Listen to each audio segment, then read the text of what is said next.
লেখিকার একটা যদি বলা হয় যে স্মৃতিচারণমূলক কবিতা, সেটা বললেও ভুল হবে না। সুফিয়া কামাল মূলত নারীবাদী রাইটার বা নারী আন্দোলনের তিনি সক্রিয় ভূমিকা পালন করেছিলেন। তার আগেও আমাদের বাংলা সাহিত্যে নারী অধিকার নিয়ে, নারীদের শিক্ষা নিয়ে বা বিভিন্ন অধিকার নিয়ে সবচেয়ে বেশি সক্রিয় কে ছিলেন? কোন রাইটার? বেগম রোকেয়া সাখাওয়াত। আর তার তার পরবর্তীতে আসলো বেগম সুফিয়া কামাল। সুফিয়া কামাল জন্ম অনেক পরে রোকেয়ার, 1911 সালে। কিন্তু এই তখনই কিন্তু বাংলাদেশে মেয়েদের লেখাপড়া বা মেয়েদের বাহিরে যাওয়া বা মেয়েদের বিভিন্ন সামাজিক কার্যক্রম অংশগ্রহণ করা একেবারে ছিল না বললেই চলে। বলা হয় যে মেয়েরা একটা বন্দি জীবন যাপন করতো। তো সুতরাং সুফিয়া কামালের একাডেমিক শিক্ষা গ্রহণ করার তেমন পরিবেশ ছিল না। তিনি স্বশিক্ষায় শিক্ষিত। স্বশিক্ষায় বলতে নিজের বাড়িতে এর কাছ থেকে সহযোগিতা নিয়ে তিনি শিক্ষা বা যেটুকু শিক্ষা লাভ তিনি করেছেন। তারপর তিনি এই বাংলা সাহিত্যে আত্মনিয়োগ করেন বা সাহিত্য বা লেখালেখির জগতে প্রবেশ করেন, এবং তার লেখালেখির জগতের তার পুরোধা বা তার কি বলা হয় মানে অনুপ্রেরণা দাতা ছিল তার স্বামী সৈয়দ নিহাল হোসেন। তার প্রথম স্বামী বলা হচ্ছে, কেননা কম বয়সে তার স্বামীটা মারা যায়। সৈয়দ নিহাল হোসেন অনুপ্রেরণাদাতা ছিলেন বা তিনি তাকে উৎসাহ দিতেন। এইটা কেন বলা হচ্ছে, তখনকার সময়ে তো আসলে মেয়েরা লেখাপড়া করবে, মেয়েরা লেখালেখি করবে, মেয়েরা বাইরে চাকরি করবে, মেয়েরা বাইরে কাজ করবে, মেয়েরা বাইরে যাবে, এটা সমাজ এলাও করতো না। অনেক সময় দেখা যেত যে হয়তো লেখালেখি করে বা এটা ওটা করে বিয়ের আগে, বিয়ের পরে পরিবার, শ্বশুর পরিবার, স্বামী বা শ্বশুর শাশুড়ি এটা মানছে না, না না ঘরের বউ কেন লেখালেখি করবে বাবুরে, ঘরের বউ কেন ওই অফিসে যাবো বাবারে, ঘরের বউ কেন স্কুল কলেজে যাবে, এইটা মেনে নেয়। এখনো এই অত্যাধুনিক যুগেও কিন্তু বহু রক্ষণশীল পরিবার আছে যে পরিবারের কথা যে ঠিক আছে বৌমা লেখাপড়া শিখছে ভালো কথা, পাস বিয়ে পাস করছে ভালো কথা, কিন্তু না আমার বাড়ির বউ চাকরি বাকরি করবে না, আমার টাকা পয়সার অভাব আছে। এখনো কিন্তু এমন অনেক পরিবার আছে, নাই তা না। সেই ক্ষেত্রে সুফিয়া কামালের স্বামী কিন্তু তা ছিল না, তিনি তাকে সহযোগিতা করতেন, বরঞ্চ উৎসাহ দিতেন, অনুপ্রেরণা জোগাতেন। সুন্দর লেখা হয়েছে, ফাইন আছে, আবার লেখো, আরো লেখো, ভালো হচ্ছে। এই যে অনুপ্রেরণা, সাধারণত কিন্তু যে কোনো কাজের ক্ষেত্রে অনুপ্রেরণাটা একটা বড় বিষয়। তোমার কাজটা সুন্দর হয়েছে, ভালো হয়েছে, কিন্তু অনুপ্রেরণা দেওয়ার মতো কেউ নাই। কিংবা কেউ পরে আরো তোমাকে তুচ্ছ তাচ্ছিল্য করতেছে, বিদ্রুপ, এই কি দেখছো নিয়ে এটা লেখা হয়েছে এটা, তখন কিন্তু যত ভালো লাগাই হোক না কেন কি হয়, মনটা ভেঙে যায়। আর লেখা অত ভালো হয় নাই, কিন্তু এ সুন্দর হয়েছে, ভালো হয়েছে, তো চমৎকার হয়েছে, আচ্ছা তুমি আরো ভালো করতে পারবা। এই যেটা উৎসাহ, তখন মনের মধ্যে লেখার আরো স্পৃহা জাগে, আরো পট মাথায় নিয়ে আসে, চিন্তা করে এবার আরো একটু ভালো করে লিখবো। তো এই অনুপ্রেরণা তার স্বামী তাকে দিতেন, সৈয়দ নিহাল হোসেন। যাই হোক, পরবর্তীতে তিনি সাহিত্য জগতে প্রবেশ করেন এবং এবং আমাদের বাংলা সাহিত্যের ইতিহাসে বা বাংলা সাহিত্যের জগতে যতদিন সাহিত্য থাকবে, দেশ থাকবে, সুফিয়া কামাল একটা নাম থাকবে আমাদের বাংলা সাহিত্যে। তো এই ভদ্র মহিলার আসলে এই কবিতাটা হলো একটা তার স্মৃতিচারণমূলক কবিতা। এটাকে আমরা রূপক কবিতা ঠিক বলবো না, কিন্তু একটু রূপকের একটা ধাঁচ এখানে রয়ে গেছে। তিনি তার কষ্ট বা যেটা মূল বক্তব্য সেটা ডিরেক্টলি না বলে অন্য একটা আড়ালে বলেছেন আর কি, অন্য একটা বিষয়ের আড়ালে তার আসল বক্তব্য তিনি প্রকাশ করেছেন বা করেননি, একটা ছায়া ছায়ার মতো কথা বলেছেন। এটা আমাদের বুঝে নিতে হয়। কিংবা কিংবা ওই কবিতার শেষে দেখবে একটা কথা টাচ দেওয়া আছে যে এটা আসলে তার অকালে তার স্বামী হারা যে কষ্ট দুঃখ, এটাকেই তিনি ইঙ্গিত করেছেন। তো এটাকে তিনি মানে প্রকাশ করেছেন অন্যভাবে, আমরা যখন পড়বো তখন বলছি আর কি। তো যাই হোক, সুফিয়া কামালের এই লেখাটি অত্যন্ত একটা কি বলা হয় মানে দক্ষতার পরিচয়। তিনি খুব কৌশল করে কি করলেন, তার দুটো পক্ষ এখানে নিয়ে আসলেন, একটা হলো তিনি নিজে আর একটা তার ভক্তকুল। মানে এখান থেকে একটা এমসিকিউ আসে পরীক্ষায়, বলা হয় যে তোমার পঠিত কোন রচনাটি সংলাপ ধর্মী কবিতা। সংলাপ ধর্মী কবিতা, এটাকে বলা হয় সংলাপ ধর্মী কবিতা। সংলাপ এই কারণেই বলা হচ্ছে, দুটো পক্ষ আছে এখানে, একটা পক্ষ বলছে, আবার অন্য পক্ষ উত্তর দিচ্ছে, আবার প্রশ্ন করছে, আবার উত্তর দিচ্ছে। পুরো কবিতাই হলো প্রশ্ন উত্তর পর্ব। মানে একজন প্রশ্ন করছে, অন্যজন উত্তর দিচ্ছে। পক্ষ দুইটা, একটা হলো কবি নিজে, আর একটা হলো তার ভক্তকুল। ভক্তকুল তো বোঝো, প্রত্যেকটা রাইটারের কিন্তু ভক্ত আছে না, ভক্ত কিন্তু আছে। আমরা যারা মানে যারা পাঠক, বই পাঠ করি, সবাই তো না, সবাই পাঠক না, তো তারা কিন্তু ভক্ত আছে, যে কেউ কেউ হুমায়ুন আহমেদের ভক্ত, কেউ কেউ শরৎচন্দ্রের ভক্ত, কেউ শামসুর রহমানের ভক্ত, কেউ শামসুল হকের ভক্ত, কেউ জসীমউদ্দিনের ভক্ত, কেউ বঙ্কিমের ভক্ত, এরকম আমাদের ভক্ত আছে। তো এরকম তার যে ভক্তকুল, তারা তারা এক পক্ষ আর কবি এক পক্ষ। কবি খুব সুকৌশলে দুটো পক্ষ নিয়ে এসে তিনি তার জীবনে একটা স্মৃতিচারণমূলক তিনি একটা কথা বা কবিতা তিনি এখানে লিখে গেলেন পাঠকের জন্য। সেটা কিরকম, যে এখানে দেখানো হচ্ছে যে শীত চলে গেছে, শীতের পরে কি আসে বলো ঋতু? বসন্ত। শীত চলে গেছে, বসন্ত আসছে। আর শীত ঋতু সাধারণত কি হয়, শীত ঋতুতে সাধারণত কিন্তু প্রকৃতি থেকে শুরু করে আমরা যারা প্রাণী কুল সবাই কিন্তু একটু কি থাকি, একটু একটু একটু এরকম এরকম না, শীতে কিন্তু আমরা যায় কেন, আমরা একটু সবাই একটু আমরা একটু মুষড়ে যাই, একটু আমরা অত হাত পা মেরে ঘুরে বেড়াই না। শীতে মানুষকে কুকড়ে দেয়, মুচড়ে দেয়। প্রকৃতিও কিন্তু আস্তে আস্তে পাতা ঝরে ঝরে ঝরে যে শীতের শেষে গাছগুলো পত্র শূন্য, পুষ্প শূন্য হয়ে যায়। আবার যখন বসন্ত আসে তখন দেখবে সব গাছে নতুন পাতা, কি সুন্দর নতুন পাতা, ফুল ফলে, একেবারে গাছ প্রকৃতি নতুন সাজে সেজেছে। আবার মানুষের মধ্যে কি হয়, একটা পরিবর্তন আসে। মাঘের শীত যখন ফাল্গুন মাস পরে বসন্তের হাওয়া বয়, তখন মানুষের মনের মধ্যে কিন্তু কি হয়, মানুষের শরীর এবং মনটাও ফুরফুরে হয়ে যায়। বেশ সুন্দর হাত পা গা ছেড়ে মানুষ বেশ আরাম পায়, যা একবারে একটু শীত কমে গেছে, আরাম পাওয়া গেছে। কিংবা মনের মধ্যে একটা চেঞ্জ হয়, কিন্তু বসন্তে কিন্তু প্রত্যেকের মনে একটা চেঞ্জ আসে।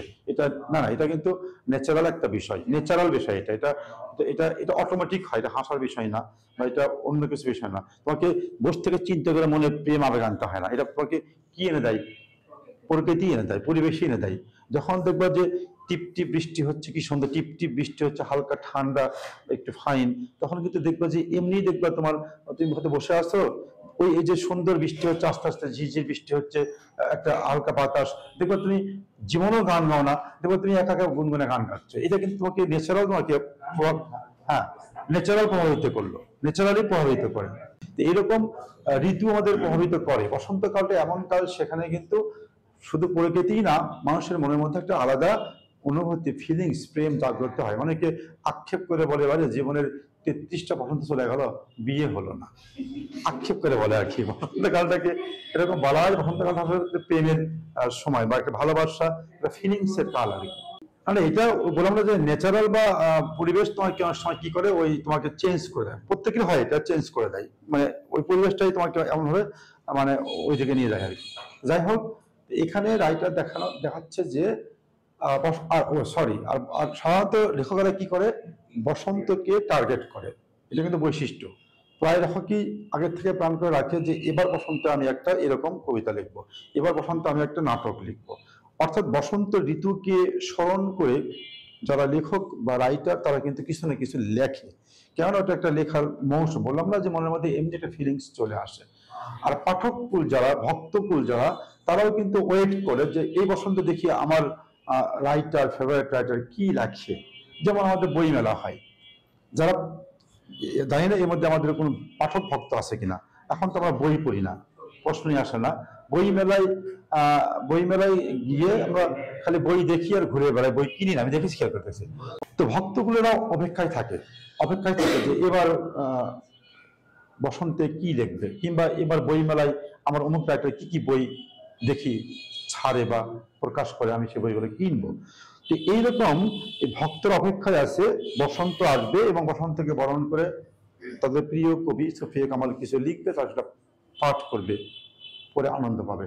কিন্তু বসন্ত পৃথিবীতে আসছে, রাইটার কিছু লিখছেন না। তখন তার ভক্তরা প্রশ্ন করছে, হে কবি নীরব কেন, পৃথিবীতে তো বসন্ত আসছে, তুমি তাকে নিয়ে কিছু লিখো, বরণ করে কিছু লেখো, গান রচনা করো, কবিতা রচনা করো, আমরা পড়তে চাই, দেখতে চাই। কবি কোথায় বসন্ত? সে ইমোশন, মানে আবেগ আপ্লুত, মানে বিরহ কাতর, কষ্টে দুঃখে বললো, কোথায় বসন্ত? দক্ষিণা হাওয়া কি বইতেছে, কাছাকাছি কি ফুল ফুটেছে, এগুলো হলো বসন্তের সংকেত। তখন ভক্তরা বলে, হ্যাঁ তুমি কি বলো, কবে তো দক্ষিণা হাওয়া বইছে, কাছাকাছি আম জাম মুকুল ফুটেছে, এবং সেটা দক্ষিণা বাতাসে গন্ধে মোমো করছে, তুমি খেয়াল করোনি?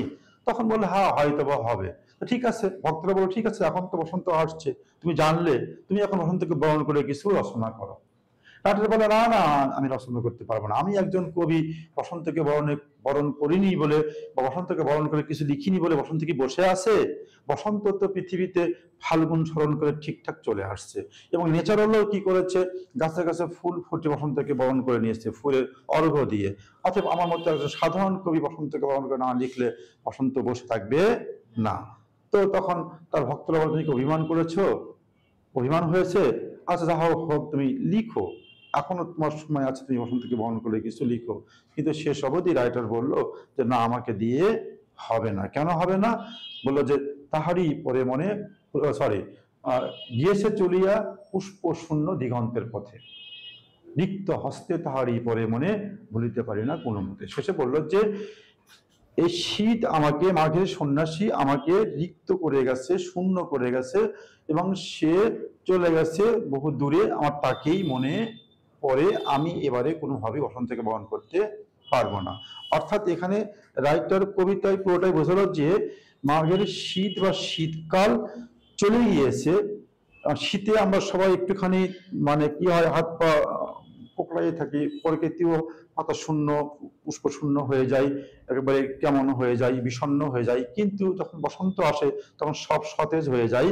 কিন্তু রাইটার দেখাচ্ছে এখানে যে পৃথিবীতে বা ন্যাচারালি বা প্রকৃতিতে বসন্তের প্রভাব পড়েছে, কিন্তু তার মনে বসন্তের প্রভাব পড়ে নাই। তার মনে এখন তো এখনো সেই শীত, মাঘের যে শীত, মাঘের সন্ন্যাসী বলছে, মাঘের শীত তো অত্যন্ত কঠিন, কিন্তু এখন সেই শীত আর হয় না। আগে ছিল হাড় কাঁপানোর শীত। মাঘ মাসের শীতে যত কাপড়ই পরো না কেন, মানে মনে হচ্ছে যে হাড়ের মধ্যে গিয়ে শীত, হাড়ের মধ্যে মানে মাংসের মধ্যে ঢুকে মনে হয় হাড়ে গিয়ে ঠান্ডা লাগতেছে, খালি কাঁপতো, অনেকে এরকম করে কাঁপতো, হাড় কাঁপানোর শীত বলা হতো। এখন ওরকম শীত হয় না আর, তেমন আবহাওয়া পাল্টে গেছে। তো সেই শীত, সেই শীতে মানে কি বলা হয়, রাইটার বলছে, রাইটারের মনে হচ্ছে সেই শীতই রয়ে গেছে, কিন্তু আসলে শীত চলে গেছে, ন্যাচারালি বসন্ত আসছে, কাছাকাছি ফুল ফুটেছে, কিন্তু তার মনে সে প্রভাব ফেলতে পারেনি। তার মনে এখনো শীতের আচ্ছন্ন, শীতের সেই যে পরিবেশটা বিরাজ করছে। সেখানে সে বললো যে শীত যেমন, শীত আমাকে রিক্ত করে গেছে, শূন্য করে গেছে, যেমন শীতে রিক্ত শূন্য হয় কি প্রকৃতি, যেমন কাছাকাছি ফুল থাকে না, কাছাকাছি পাতা থাকে না, সব পড়ে গিয়ে কেমন একটা অবস্থা হয়, সে অবস্থা এখন আমার রয়ে গিয়েছে। যদিও প্রকৃতিতে আসছে, কিন্তু আমার মধ্যে সে শীতটাই রয়ে গেছে, আমাকে শূন্য করে গেছে। এখন এর আসল ব্যাখ্যাটা হলো এই, বা যেটা তিনি এখানে মিন করতে চেয়েছেন সেটা টিকাতে লেখা আছে, যে তার স্বামী যখন অকালে মারা যায়, সৈয়দ নিহাল হোসেন, তখন তিনি তার স্বামী মৃত্যুর যে কষ্ট সেটাকে সহজভাবে নিতে পারেন না। কেন পারেন না? যে তার কবি জীবনের, রাইটার জীবনের, লেখক জীবনের অনুপ্রেরণা হলো কে? তার স্বামী। যখন সে অনুপ্রেরণার দাতা নেই, তখন তার আর ভালো লাগলো না লেখালেখি করতে। এটা খুব সিম্পল বিষয়। তিনি আসলে এই কবিতার মধ্যে দিয়ে তার স্বামীকে যে শ্রদ্ধা তিনি করতেন, ভালোবাসতেন, সেটাই কিন্তু আমাদের মধ্যে রেখে গেলেন। আর একটা সিম্পল কথা এরকম যে, যে কোনো মানুষের ক্ষেত্রে, শুধু কবির ক্ষেত্রে না, দেখবো যে কোনো না কোনো মানুষের, সব মানুষের না, কোনো কোনো মানুষের জীবনের উত্থানের পিছনে কোনো একজনের বিশেষ কি থাকে, ভূমিকা থাকে না? মায়ের অবদান আছে আমার, আমি যারা ডাক্তার হয়েছি, অনেকে বলে আজকে আমি ইঞ্জিনিয়ার হয়েছি, আমার শিক্ষকের অবদানে হয়েছি, আমার ভাইয়ের অবদানে হয়েছি। তো এরকম যে লোকের উৎসাহ, অনুপ্রেরণা বা প্রাণান্তক চেষ্টার ফলে ওই লোকটি একটা বিশেষ জায়গায় গিয়ে পৌঁছিল, কিন্তু সে যখন খুব একটা ভালো একটা অবস্থান তৈরি কেবল হচ্ছে, ইন দ্য টাইম তার সেই অনুপ্রেরণার লোকটি কি হলো, তার জীবন থেকে বিয়োগ হয়ে গেল, তখন কিন্তু মানুষ খুব কষ্ট পায়, কিছুদিন সে ইমোশন হয়ে যায়। তো যে লোকটির জন্য আমি আজকে ডাক্তার হতে পেরেছি, এত বড় শিল্পী হতে পেরেছি, এত বড় আমি গায়ক হয়েছি, আর সেই আমার জীবন থেকে শেষ হয়ে গেল, আমি আজ থেকে আর গানই গাবো না, আজ থেকে আমি আর আমার এই পেশায় আমি থাকবো না। এটা ইমোশন, ভালোবাসার বহিঃপ্রকাশ। ঠিক সেরকম রাইটারের ক্ষেত্রে হয়েছে, যে লোকটি আমাকে এত প্রতিকূল পরিবেশের মধ্যে দিয়েও অনুপ্রেরণা দিয়ে একজন রাইটার হিসেবে প্রতিষ্ঠা করেছেন, যখন তিনি আমার জীবনে নেই, তা আমাকে দিয়ে রাখাটাকা হবে না, কিংবা আমি লিখবো না। এখানে কিন্তু উদ্দীপক এই টাইপেরই আসে, উদ্দীপক এই টাইপে আসে, জীবনে প্রতিষ্ঠিত হয়েছে, কোনো এক সময় সে কোনো কারণে বলছে যে না, আমাকে দিয়ে এটা আর হবে না, বা আমি এটা করতে পারবো না। অনেকে সবাই খুব রিকোয়েস্ট করছে, না তোমাকে ছাড়া হবে না এই অনুষ্ঠান, তুমি ছাড়া চলবে না। না না না, আমি কখনোই আর আমি আর স্টেজে ওঠে গান গাইতে পারবো না, কেননা আমি আমার যে গানের বা শিল্পীর যে অনুপ্রেরণাদাতা, তিনি আমার জীবনে যখন নেই, এরকম দিয়ে বলতে পারো যে এর সাথে আমাদের কবিতার কার সাথে সাদৃশ্য বা মিল আছে আর কি। তো এইরকম এটাও এখানে রাইটার সেটা ডিরেক্টলি না বলে শীতের সঙ্গে তুলনা করলেন। শীত যে মানুষকে কষ্টে দুমড়ে মুচড়ে দেয়, শীতের পরে বসন্ত আসে, ন্যাচারাল চেঞ্জ হয়, কিন্তু রাইটার বলছে আমার মনের মধ্যে আমার সেই কষ্টটাই রয়ে গিয়েছে। বসন্ত আসছে, পৃথিবীতে পরিবর্তন আসছে, বাতাস বইছে, কাছাকাছি ফুল ফুটেছে, সেটা তার চিন্তায় আসে নাই, তার সেটা দেখতেই পারছে না, এত বিরহ কাতর আর কি। তো সে কারণেই তিনি বারবার তাকে তার ভক্তরা রিকোয়েস্ট করার পরও তিনি লিখতে পারলেন না। অর্থাৎ তিনি আমাদের মাঝে তার স্বামীকে তিনি কত শ্রদ্ধা করতেন, ভালোবাসতেন, তিনি সেটা কি করলেন তার এই কবিতার মধ্যে দিয়ে স্মৃতি হিসেবে রেখে গেলেন। ঠিক আছে, এখন আমরা একটু ধরে পড়ি, তাহলে আরো ভালো লাগবে। এই দেখো শুরুতে বললে হে কবি, ও এখানে একটু আমাদের তোমার হাতে কলম নাও বা পেন্সিল নাও, এখানে একটু ওইটা মার্ক করতে হবে যে কোনগুলো ভক্তের কথা, কোনগুলো রাইটারের কথা, এগুলো মার্ক করতে হবে কারণে জেমসি করার জন্য। হে কবি নীরব কেন, ফাগুন যে এসেছে ধরাই, বসন্তে বরিয়ে তুমি রবে না কি তব বন্দনাই। এই দু লাইনটা কারা বলছে বলতো? ভক্তদের। এই হলো ভক্তদের কথা। তুমি একটু ডান বা বাম দিকে টান দিয়ে রাখো যে ভক্তদের উক্তি, এটা ভক্তরা বললো, কবির ভক্তরা বললো হে কবি। এটা কিন্তু এমসিকিউতে আসে আসে এভাবে যে এই কবিতায় মানে কে কাকে প্রথমে কে কাকে আহ্বান করলো, কে কাকে আহ্বান করলো, কবি কবি ভক্তকে না কবি ভক্ত কবিকে? কবি ভক্ত কবিকে প্রথম আহ্বান করলো আর কি। হে কবি, ভক্তরা বলছে নীরব কেন, ফাগুন মানে ফাল্গুন বসন্ত, বসন্ত কোন মাসে আসে, বসন্তকাল কোন কোন মাস? ফাল্গুন চৈত্র মাস চিন্তা করে করা লাগে, মানে ফাগুন, এখানে ফাগুন বলছে, ফাগুন হচ্ছে যে বসন্তের মাস, ফাল্গুন আর চৈত্র এই দু মাস। তাই কবি ভক্তরা বলে হে কবি নীরব কেন, পৃথিবীতে ফাগুন আসছে মানে বসন্ত আসছে, ধরা মানে পৃথিবী, ফাগুন যে এসেছে ধরাই, ধরা মানে পৃথিবীতে, ফাল্গুন আসছে, তুমি নীরব কেন, বসন্তে বরিয়ে তুমি রবে না কি তব বন্দনাই। প্রশ্ন করো, তুমি কি বসন্তকে বরণ করে নেবে না, তোমার কবিতা দিয়ে গান দিয়ে রচনা করে নেবে না? এবার বলছে আবার রাইটার, কবির কথা এটা, কহিল সে স্নিগ্ধ আখি তুলি, স্নিগ্ধ মানে স্নিগ্ধ মানে বলো কমল বা ভিজা, স্নিগ্ধ কমল, অর্থাৎ অর্থাৎ সে বিরহ কাতর, উনি বিরহ কাতর, তার চোখের মধ্যে একটা মানে তার সেজের মধ্যে বা তার ছেলের মধ্যে একটা কি বিরহের বিরহের ছাপ রয়েছে, তিনি হয়তো কাঁদছেন বা কিছুক্ষণ আগে কেঁদেছেন, চোখটা তার কমল, স্নিগ্ধ আঁকি তুলি বললেন। দক্ষিণ দুয়ার গেছে খুলি, এখানে প্রশ্ন আসে দক্ষিণ দুয়ার কিসের প্রতীক? উত্তর হবে কিসের সংকেত? বসন্তের সংকেত। মানে হলো এই, এটা আমাদের জানতে হবে, শীতকাল এখন খেয়াল করে, এখন বাতাস কিন্তু কোন দিক থেকে আসে? উত্তরীয় হাওয়া হিমালয় থেকে আসে, সে কারণে আমরা শীত অনুভব করি। আর যখনই বসন্তকাল পড়বে বাতাস উল্টে যাবে, বাতাস আসবে দক্ষিণ দিক থেকে, দক্ষিণা হাওয়া মনকে উত্তেলা করে দেয়, গানও আছে এরকম অনেক আর কি। তো তখন সে মানে বললো যে দক্ষিণ দক্ষিণ কেসে খুলি, তার মানে দক্ষিণ দক্ষিণ দক্ষিণে বাতাস কি দক্ষিণ আসতেছে, বা দক্ষিণ দুয়ার বলতে এই পাশে কি আসলে বাতাস বাতাসের বহমান আসছে, অর্থাৎ দক্ষিণ দুয়ার বলতে এটা একটা বসন্তের সংকেত। আবার বলছে বাদবে লেবুর ফুল ফুটেছে কি, এগুলো সমস্ত হলো বসন্তের সংকেত। দক্ষিণে বাতাস বইবে, বাদবে লেবু, আমের মুকুল ফুটবে। আমের মুকুল আসে কোন কালে বলতো, কোন সময়ে? ফাল্গুন মাঘের শেষের দিকে দুই একটা গাছে আসে।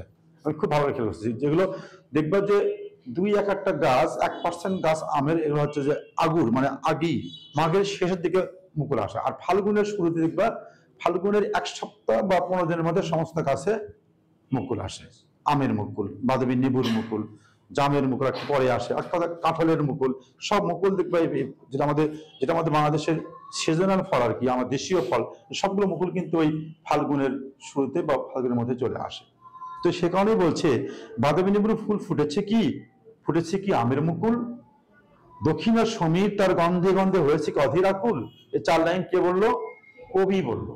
সবই হলো বসন্তের সংকেত। উনি বললেন তোমরা বলছো যে পৃথিবীতে ফাগুন আসছে, তাহলে কি দক্ষিণ দুয়ার খুলে গেছে, গাছে গাছে কি আমের মুকুল বাদবি মুকুল ফুটেছে, আর সেই মুকুলের গন্ধে কি দক্ষিণা সমীর মানে বাতাস, দক্ষিণা বাতাস কি মৌ মৌ করছে, আকুল হয়েছে? প্রশ্ন করলো, ভক্তরা বলছে। দেখো এবার এই 4 লাইনটা হলো কবির, আর কবি 4 লাইন বললো, ভক্তদেরকে বললো। এবার ভক্তরা বলছে এখনো দেখোনি তুমি, বলে এগুলো তো কবেই হয়েছে, তুমি যা যা বলছো সব পৃথিবীতে বহু আগেই চলে আসছে, তুমি এখন দেখোনি।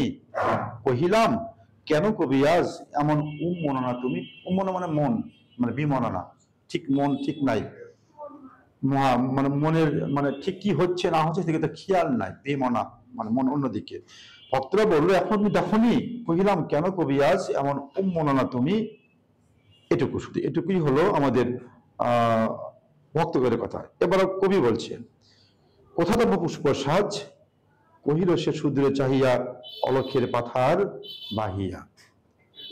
যখন বললো যে তুমি দেখো না এখনই, তখন রাইটার বললো কোথায় তো বসে পুষ্প সাজ, তোমার বলছো যে দক্ষিণে মাথার বইছে, কাছাকাছি আমের বাদে ফুল ফুটেছে, তো আমি তো কাছাকাছি পুষ্প ফুল দেখতে পাই না।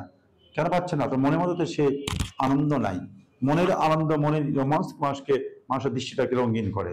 তো মনের মধ্যে কষ্ট বিরহ কাতর, তাই সে তার সামনেই সুন্দর কিছু হচ্ছে তার চোখে পড়ছে না। বলো কি চাহিয়া, সুদূরে বলতে বোঝাতো এটা হলো বিরহ কাতর মানুষের একটা সংকেত। দেখবা যে যখন কোন লোক কোনো ভীষণ গভীর কষ্টে থাকে বা অন্য একটা গভীর চিন্তা চেতনায় আছে, তার মধ্যে কোনো আনন্দ বেদনা নাই, মানে আনন্দ নাই, দেখবা সে তখন তাকায়, মনে হয় যে তার দৃষ্টি কত দূরে, তুমি সামনেই কিন্তু আসো, সে তাকাচ্ছে মানে সামনে তোমার দিকে দেখছে না, তার দৃষ্টি মনে হয় কোন কোন দূরে, কোথায় তার দৃষ্টি চলে গেছে, দেখে মনে হয় লোকটা খুব কি আছে, খুব গভীর চিন্তায় আছে। তাই বলছে সুদূরে চাহিয়া অলক্ষের পাথার বাহিয়া। অলক বলতে মানে যার দৃষ্টির সীমা নেই, পাথর মানে সমুদ্র, অর্থাৎ তার দৃষ্টি অনেক দূরে, তার চেহারা দেখে তার চাউনিকে মানে প্রমাণ করে সে খুব কষ্টে আছে বা বিরহ হয়ে আছে। বলছে তরি তার এসেছে কি, বেজেছে কি আগমনী গান, ডেকেছে কি সে আমারে। প্রশ্ন করছে রাইটার, তাহলে কি বসন্তের তরি বা নৌকা আসছে, তার কি আগমনী গান গাইছিল, সে কি আমাকে ডেকেছে? শুনি নাই রাখিনি সন্ধান। নিজেই বলছে হ্যাঁ হয়তো সে ডেকেছে কিন্তু আমি শুনতে পাই নাই, তার সন্ধান আমি রাখিনি। খুব সিম্পল বিষয় এটা। আমার যখন থাকি দেখবা যে সামনে হয়তো দুজন খুব আনন্দ উল্লাস করছে, তার পাশে একজন বসে আছে, তার সাথে কোনো খেয়ালই নেই কি বলছে, ওরা কি নিয়ে আনন্দ করছে, কি নিয়ে মজা করছে, ওদিকে তার খেয়াল নেই, সে একটা গভীর কষ্টে নিমজ্জিত। তখন যখন দুজন খেয়াল করে কি কি ব্যাপার, এই কি রে কি, তাও বলতে পার কোনো খেয়াল নেই, তখন তাকে টাচ করা থাকি মারা ওঠে, কি রে কি বলো, কি হয়েছে, আর কি বললাম বলতো না, কি বললি খেয়ালই করেনি। এটা হয় বাস্তবতা, এই তো বাবা। তো সেরকম আর কি বলছে হ্যাঁ হয়তো আসছে কিন্তু শুনি নাই রাখিনি সন্ধান। এটুকুই। আমরা আগামী দিনে বাকিটা পড়বো। বেশ মজার কবিতা, ভালো কবিতা, চমৎকার।